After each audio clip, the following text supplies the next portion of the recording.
உங்கள் தந்திவன் தொலைக்காட்சியில் தெனாலிராமன் தினமும் மாலை 6 மணிக்கு காண தவறாதீர்கள்.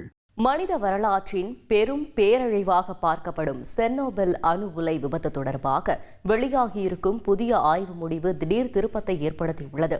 கேன்சர் அபாயத்தை ஏற்படுத்தும் கதிர்வீச்சுகள் நிறைந்த சூழலில் ஓநாய்கள் போன்ற உயிரினங்கள் பாதிப்பு எதுவுமின்றி வாழ்வது கண்டறியப்பட்டுள்ளது. பின்னணியை விளக்குவதுடன் கதிரியக்கவியல் நிபுணருடன் சிறப்பு செய்தியாளர் ரஞ்சித் நடத்திய கலந்துரையாடல் இது.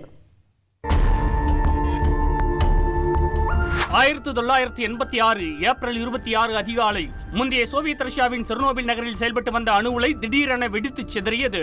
மனிதகுல வரலாற்றில் மிக மோசமான அணுசக்தி பேரழிவாக கருதப்படும் இந்த விபத்தில் பணியில் இருந்த 2 பேர் சம்பவ இடத்திலேயே உயிரிழந்தனர்.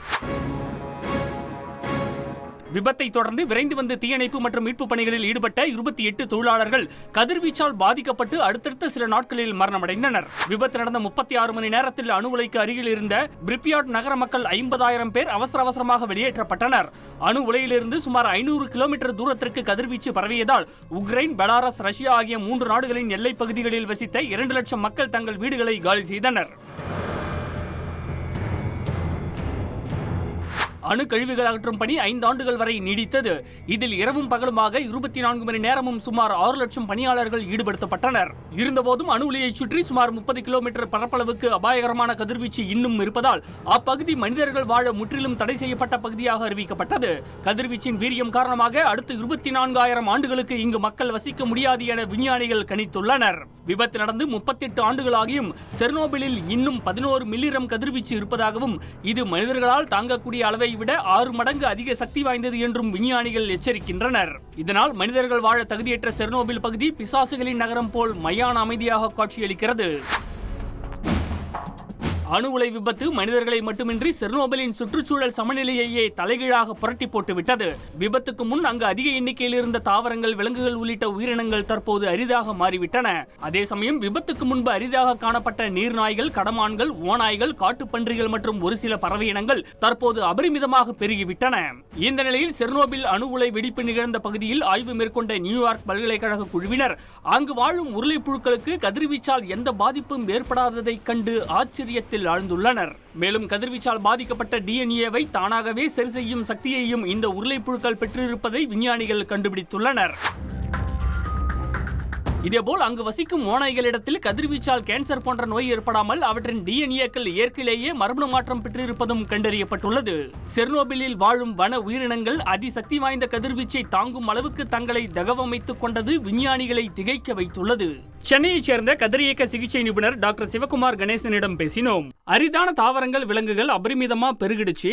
நிலைமை இப்படி தலைகீழா மாறினதுக்கு என்ன காரணம்? இந்த மாதிரியான ஒரு டிசாஸ்டர் வர்றப்ப நேச்சுரல் அந்த இடத்துல நேச்சுரலா இருக்கிற தாவரங்களோ விலங்குகளோ இல்லாம இருக்கிறதுனால இந்த எக்ஸாட்டிக்ஸ் அனிமல்ஸ் அப்புறம் பிளான்ட்ஸ் இதோட வளர்ச்சி ஜாஸ்தியா இருக்கும். ஏன்னா அவங்களுக்கு அந்த நியூட்ரியன்ஸும் அந்த இடத்துல இருக்கிற அவங்களுக்கு போட்டி இல்லை. அந்த இடத்துல அதாவது நேச்சுரலா அந்த இடத்துல இருக்கிற அந்த போட்டி இல்லை. இப்ப நம்ம போபால் கேஸ் ட்ராஜடி எடுத்துக்கிட்டோம்னா அந்த இடத்துல நேட்டிவா இருக்கிற வேப்ப மரமும் புங்க மரமும் என்ன பண்ணுச்சு அப்படின்னா அதுல இருக்க அந்த ஏர் பொல்யூட்டன்ஸை நிறைய அதுக்குள்ள அந்த சின்ன சின்ன ஸ்போர்ஸ் இருக்கும், அதெல்லாம் உள்வாங்கிக்கிட்டு மோஸ்ட் ஆஃப் அந்த இடத்துல இருக்கிற அந்த வேப்ப மரம், புங்க மரம் எல்லாமே அழிஞ்சிருச்சு.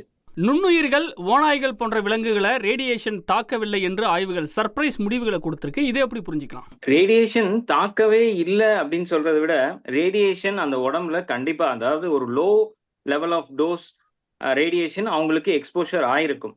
அந்த ரேடியேஷன் எக்ஸ்போஷரையும் தாண்டி அந்த ஒவ்வொரு விலங்குகள், ஒவ்வொரு மனிதனுக்குள்ளும் அந்த டிஎன்ஏ ரிப்பேர் மெக்கானிசம்னு ஒன்று சொல்லுவோம். அந்த டிஎன்ஏ ரிப்பேர் மெக்கானிசம் என்ன பண்ணணும், அந்த டிஎன்ஏ எந்தெந்த டிஎன்ஏலாம் அதனால பாதிக்கப்பட்டிருக்கோ அதை எல்லாத்தையுமே ரிப்பேர் பண்ண ஆரம்பிக்கும்.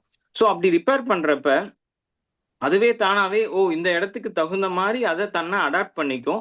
இயற்கையில விலங்குகளிடத்துல ஏற்பட்டிருக்கக்கூடிய இந்த ஜீன் மாற்றம், டிஎன்ஏ ரிப்பேர் மனிதர்களிடத்திலும் சாத்தியமா? இப்போ ஒரு கேன்சர் பேஷண்ட் கேன்சர் டயக்னோஸ் ஆயிடுச்சு, இப்போ அவங்களுக்கு ரேடியேஷன் கொடுக்கணும் அப்படின்னு நினைக்கிறப்ப என்ன ஆகும் அப்படின்னா நாங்க அந்த இடத்துல ரேடியேஷன் கொடுப்போம். அதே சமயம் பக்கத்துல இருக்கிற நல்ல டிஷ்யூஸ்க்கும் ரேடியேஷன் போகும். அந்த நார்மல் செல்ஸ் ஒரு டிஎன்ஏ ரிப்பேர் மெக்கானிசம் மூலமா அது தன்னைத்தானே சரிபடுத்திக் கொள்ளும். ஆனா அதே ஒரு கேன்சர் செல்ல ரேடியேஷன் படுறப்ப அந்த கேன்சர் செல் அழிஞ்சிரும். ஃபியூச்சர்ல இந்த என்விரான்மெண்டல் வேரியேஷன்ஸ் இந்த எல்லாத்துக்கும் மனிதனும் அடாப்ட் ஆகிறதுக்கு சான்சஸ் இருக்கு. அப்படி பார்த்தா மனித இனமும் பல ஆண்டுகளா புற்றுநோய் பாதிப்புக்கு உள்ளாகி வருது. ஆனா நம்ம கிட்ட ஏன் இந்த ரிப்பேர் மெக்கானிசம் உருவாகல? டோட்டல் வேர்ல்டு பாப்புலேஷன்ல 40% பேருக்கு கண்டிப்பாக கேன்சர் வரும் அப்படிங்கிறது ஆய்வுல இருக்கு. ஒரு சில பேர்த்துக்கு அந்த ரிப்பேர் மெக்கானிசம் நல்லா வேலை செய்யற மாதிரி இருக்கலாம், இல்ல ஒரு சில பேர்த்துக்கு அந்த ரிப்பேர் மெக்கானிசம் இல்லாம இருக்கலாம், இல்ல அதுல ஏதாவது ஒரு அவங்களுக்கு மட்டும் அந்த டிஃபெக்ட் இருக்கலாம். கேன்சருக்கு வந்த பேஷண்ட்டுக்கு எந்த இடத்துல ஜீன் டிஃபெக்ட் இருக்குன்னு நம்ம கண்டுபிடிச்சிட்டோம் அப்படின்னா, அந்த டிஃபெக்டை நம்ம சரி பண்ணிட்டோம் அப்படின்னா அந்த பேஷண்ட்டுக்கு அதுக்கான கேன்சர் வர்றதுக்கான வாய்ப்புகளை நாம குறைச்சிடலாம். பூமியை ஆக்கிரமித்திருக்கும் மனிதன் தன் சுயநலத்திற்காக பேரழிவை ஏற்படுத்தும் காரியங்களை செய்தாலும் ஜுராசிக் பார்க் திரைப்படத்தின் கிளைமேக்ஸ் காட்சியில் சொல்லப்படும் life find its own way என்பதைப் போல உயிர்கள் தப்பி பிழைப்பதற்கான வழியை தானாகவே தேடிக்கொள்ளும், அதுதான் இயற்கை என்பது செர்னோபில் நிகழ்வில் மீண்டும் ஒருமுறை நிரூபணமாகியுள்ளது. உங்கள் தந்தி ஒன் தொலைக்காட்சியில் தெனாலிராமன் தினமும் மாலை 6 மணிக்கு காண தவறாதீர்கள்.